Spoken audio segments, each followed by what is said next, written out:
আফ্রিকার দেশ জিবুতিতে পণ্য রপ্তানি এবং বিনিয়োগ সম্ভাবনা কাজে লাগাতে বাংলাদেশের ব্যবসায়ীদের প্রতি আহ্বান জানালেন জিবুতির রাষ্ট্রদূত আব্দুল্লাহি আসওয়েহ ইসে। সকালে স্থানীয় এক হোটেলে জিবুতির সাথে বাংলাদেশের বাণিজ্য বিনিয়োগ সম্পর্ক উন্নয়ন বিষয়ে সংবাদ সম্মেলনে তিনি এ আহ্বান জানান।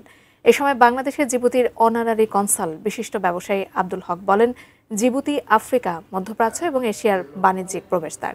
বিশ্বের ৩০% বেশি বাণিজ্যিক জাহাজ জিবুতির বাব এল মান্দেব বন্দর দিয়ে চলাচল করে, যা লোহিত সাগর হয়ে সুয়েজ খালকে সংযুক্ত করেছে। দেশটি চেষ্টা করছে আফ্রিকার সিঙ্গাপুর হওয়ারও। জিবুতির রাষ্ট্রদূত বলেন, প্রতিযোগী নয়, বাণিজ্য ও বিনিয়োগের ক্ষেত্রে জিবুতি বাংলাদেশের সহযোগী হতে চায়।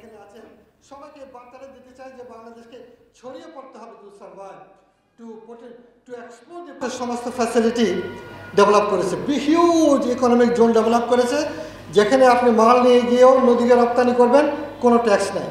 ওইখানে ম্যানুফ্যাকচারিং করবেন, কোনো ট্যাক্স নাই। ওইখানে অ্যাসেম্বলিং করবেন, কোনো ট্যাক্স নাই। অতএব এই সুবিধাটা অলরেডি কিন্তু চীন এবং ইন্ডিয়া নিয়েছে, অন্যরা নিচ্ছে। আমি চাচ্ছি বাংলাদেশের তরুণ প্রজন্ম, নতুন ব্যবসায়ীরা, আমাদের যে আইটেম শুধু আমরা পশ্চিমের দিকে তাকিয়ে থাকি, আমেরিকা, ইউরোপের মার্কেট, আমরা কিন্তু আফ্রিকাকে দেখছি না। আমাদের ফ্যাক্টরিগুলো আফ্রিকাতে যাক।